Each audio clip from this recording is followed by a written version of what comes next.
Good morning Good from morning. Prague, Czech Republic. My name is Chris, I'm Shelby. and we're going to be taking over International TEFL Academy's page, taking you through the life of TEFL teachers here in Prague. So Chris and I, hello, have been here for almost 2 years. We got here in June 2018, and we took a in-person TEFL course with one of ITA's partner schools here in Prague, and it was a great decision. We loved it, and so we've stayed, and here we are. So I teach at a preschool here in Prague, and Chris teaches at a public primary and junior high school where we both, he teaches English as well, and he is not going to go back to teach in person for the remainder of the school year. His school is closed, so he's working from home. I have been back at work for this is my 5th week. We've been back since Easter. Kindergartens and preschools did not have to close during the quarantine time here in Prague. My school did shut down for a little while just for safety precautions, but we've been back in session for a little over a month now. And everything's been going well. The kids were wearing masks for a while, but they don't have to anymore. Children over 7 are still needing to wear masks, but my kids are younger than that. They're 6 and under, and so they don't wear masks in the school, which is nice. It makes things feel a little bit back to normal. Since mid-March, the Czech Republic had declared a state of emergency, which is going now until about mid-May. And from then, everything that was non-essential was essentially shut down. So schools were shut down, except for preschools. All shops, it's kind of loosening the restrictions, which is really nice because this week malls opened up again, beer gardens opened up again, and a sense of normalcy is kind of returning to the Czech Republic. So we feel really safe, and we're excited for the next step, which is getting back to a somewhat normal life. So as Shelby mentioned, I currently teach in a public primary school. I teach grades 5 through 9, and for the remainder of the year, our classes will be online. So we either have like a web meeting, Google Classroom set up, and we just send the students work through their online assessment platform. We have a discussion usually. Maybe we'll do some readings from the textbook. We'll talk about some grammar, and then in about 30 minutes or so, the class is finished. The main visa that expats receive is the Živnostenský visa. Now, you apply for this at a Czech embassy outside of the country, and you have to prove that you have a certain amount of money in your bank account so that you can sustain yourself while you're finding work, and you have to have a document that says you have a place to live. Now, you can do this yourself, but we highly recommend getting a visa agent to help you with the process because they help translate everything, they can help you set up your appointment, and they can really just help you with all the government offices that you have to go through and navigate. So, you can't do it by yourself. We highly recommend a visa agent, and that's the easiest way. It takes about 3 to 4 months to get your visa. Once you have that, you can legally work in the country and pay your own taxes and start making some moolah.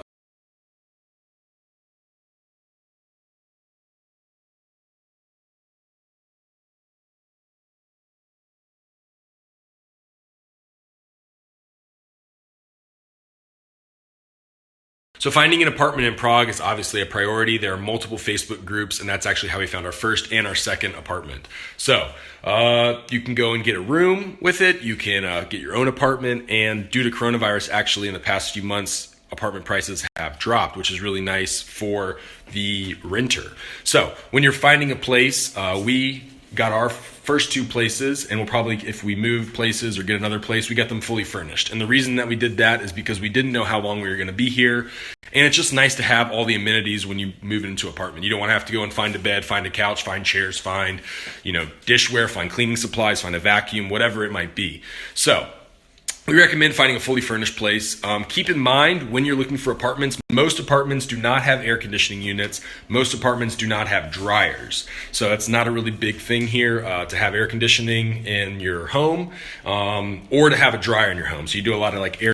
So of course, when you're picking an apartment, it's always good to look at the neighborhood that you want to go for. Make sure that it's close to that, and also make sure it's close to public transportation. Now, Prague is very walkable, and if you've been here, you know that. But it is nice if you're commuting to work to have a tram line or a metro stop close by so that you can get to work a little bit quicker. So a lot of people have asked us if we need to speak Czech or no Czech to be able to get by in Prague, and the short answer is no. Majority of the population speaks English and can communicate at an effective level, so it's not necessary to be able to speak Czech to maybe find an apartment or to be able to order something at the restaurant or to even just get by in the day-to-day. Now, it is helpful to know a few words, to know the niceties, saying hello, goodbye, thank you, those things. And it's also nice to be able to order sometimes in Czech. It's maybe just nice, but it's not necessary. Now, with that being said, you will pick up some Czech while you're here just by being immersed in the culture, but depending on the neighborhood you live in, majority of the people might just speak English all around you, and there's not just a lot of American or British or English-speaking expats, there's a lot of people from all over Europe, so it's a very multicultural city, and has a lot of industries that require outside hires, so that you're always going to find someone who can speak English. If you have any specific questions that you'd like us to answer, please drop them in the box right here, and we will try to answer them for you. Thanks. ITA doesn't directly help you find a job, but I know that there are multiple Facebook groups, depending on the city that you're trying to teach in, that have alumni networks that have a lot of job opportunities and help with the overall process of finding a job and how to get your foot in the door.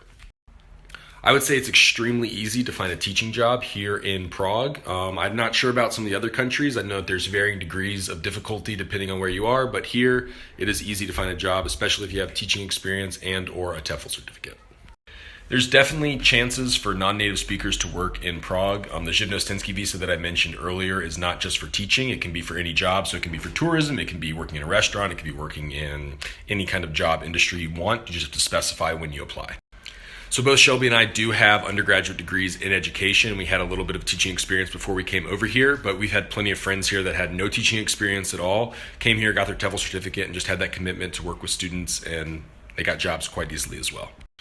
We get this question all the time from our friends and family. At first we thought it was just going to be 1 year, then 2 years, and now it's going on 3. So who's to say? We both do like our schools, but we are leaving them for a new school next year that we'll be working at together, which we're really excited about. Hey, that's great to hear. I do think it's possible, especially because a lot of the embassies now are starting to accept visa applications once again. They paused them for a short time while the state of emergency was going on. The startup cost depends on how much you spend, but it can be a couple $1,000s. We have met a few other expats who have non-English teaching jobs, but for the most part, if you come from a native English-speaking place, your job is probably going to be English teaching and or in tourism, but there are other opportunities for sure.